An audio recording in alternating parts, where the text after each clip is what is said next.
This is what we do. We help livestock.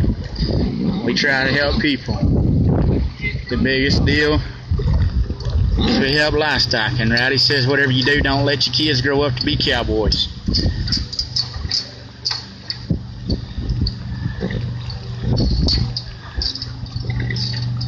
Somehow I let mine to grow up to be cowboys, but I don't know if he's bred any other way. That's all he knows. Alright, he can come out now, son. Go ahead and careful with him. You're going to have to let him blow some wind somewhere.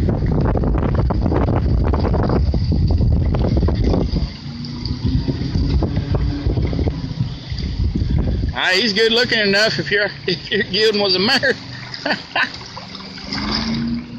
Alright, here we go. We're going to swim it out of here. Hey, Rowdy, there's a damn water hose going across there, son.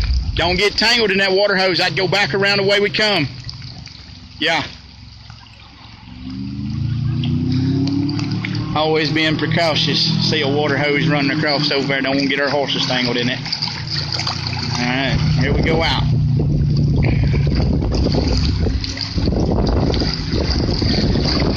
Most of the time, handling livestock is so much better handling with other livestock. They handle so much better. These horses are barely halter broke. We've been having to handle them pretty rougher than what we like. But, hey, good thing is he can't kick you. Damn stud horse. I got a sharp parking knife in my pocket. Hell, we can change his pride real fast.